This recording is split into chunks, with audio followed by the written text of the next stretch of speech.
Seaside Adventure.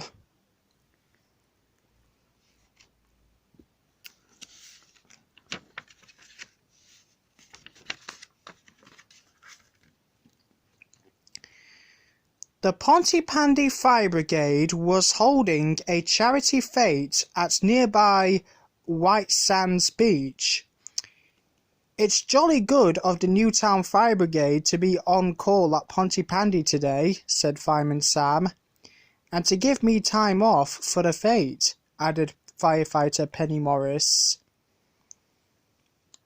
Trevor Evans gazed hungrily at Sam's cakes. Should I have a chocolate eclair, a slice of fruitcake, or a gingerbread man? He asked. I know. I'll have one of each.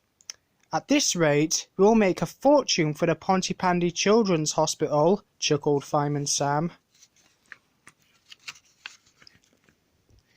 Norman, James and Sarah raced onto the beach with their buckets and spades. Let's build a giant sandcastle, Norman shouted excitedly. I'd rather collect shells, said James. Yes, we can give the shells to Penny for a craft stall, Sarah suggested. You two go on, said Norman. I'm going to build the best sandcastle in the universe. As Norman filled his bucket with sand, the twins searched for shells.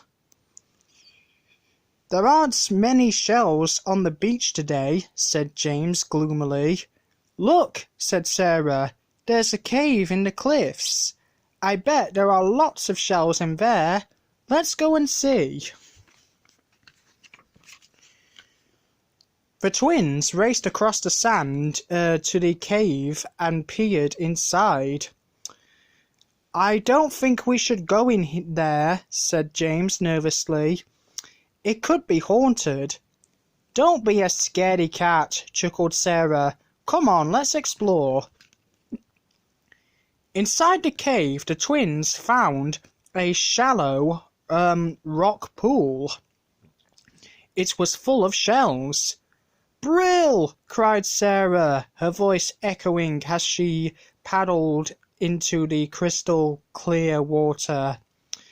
Look at all the shells, said James excitedly. Loads of them.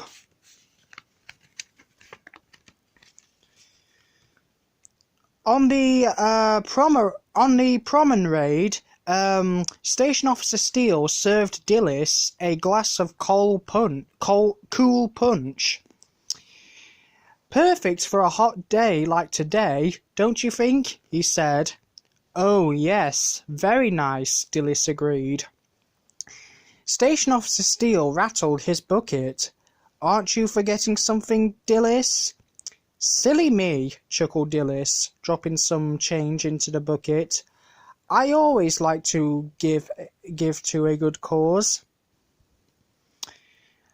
I have only one cake left, said Sam. Would you like it, Station Officer Steele? I don't normally approve of sweets, you know, said Station Officer Steele, but as it's for charity, I don't mind if I do. I might as well close up the stall as I've no cakes left to sell, said Fireman Sam. Yes, why don't you relax on the beach for a bit, Sam, Station Officer Steele said, generously. You've done a good job.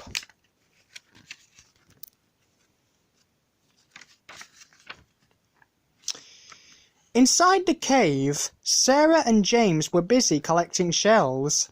My bucket's almost full, said James, placing another shell carefully on the top.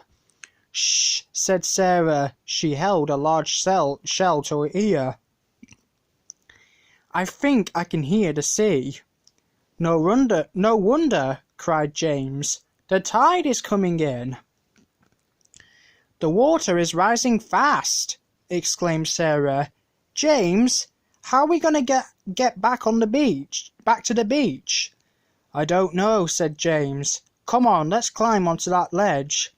Quickly, the twins clambered onto the ledge as the water poured through the cave entrance. Nearby, Norman was putting the finishing touches on his sandcastle. "The biggest, most fantastic sandcastle ever built," boasted Norman proudly as he stood back to admire his handiwork. Suddenly, he heard a faint shout. "Help!" another voice shouted. "We're stuck!" Norman recognized the voices.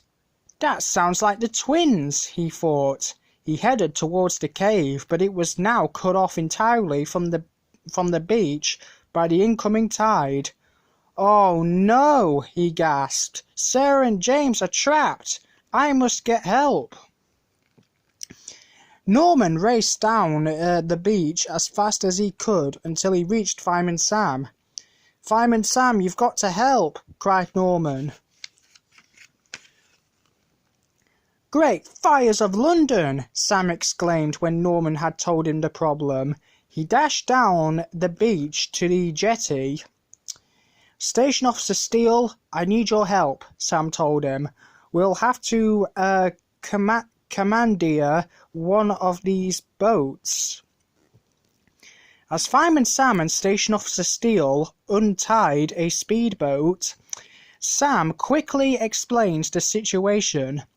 A moment later, they were roaring off towards the cave. "Hurry, Fireman Sam," Station Officer Steele said grimly. "The tide is still rising."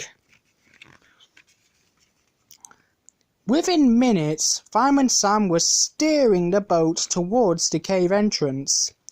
"Be careful, Fireman Sam. The cave looks quite narrow," warned Station Officer Steele. As he nosed the boat into the cave, Sam could hear the twins calling for help. "Stay calm," he called. "Help is on the way." "Hurry! Hooray! We're saved!" shouted Sarah and James as they caught sight of the boat. Fireman Sam pulled up alongside the ledge. "Steady," he said as the twins climbed aboard. "We don't want you falling into the water."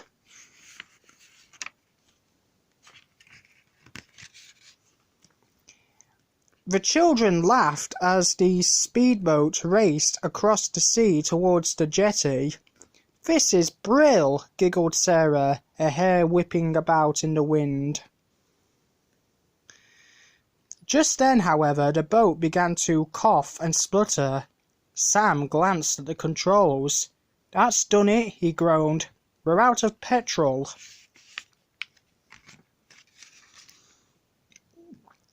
On the promenade, Norman spotted the floundering speedboat.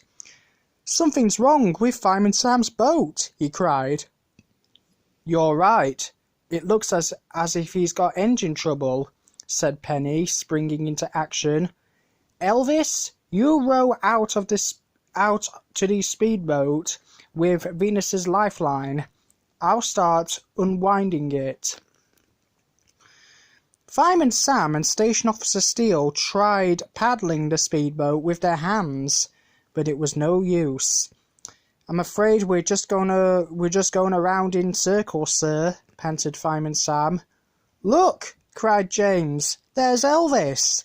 Fireman Sam gave a sigh of relief at the sight of Elvis in the little dinghy, doggedly rowing against the tide to reach them.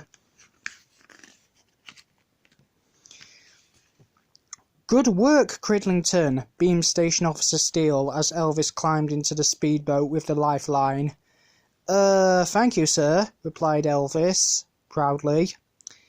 Elvis secured the dinghy to the back of the speedboat while Station Officer Steele attached a lifeline to the front. Penny watched from inside Venus's cab. When she saw Station Officer Steele give the signal, she started the engine and pressed the rewind button on the winch. "I do like a relaxing boat ride," said Elvis as the boats were slowly towed towards shore. Look, so does that bird, chuckled James.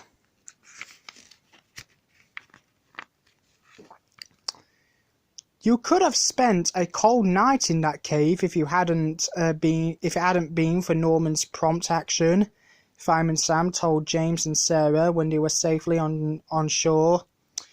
Thank you, Norman, said the twins.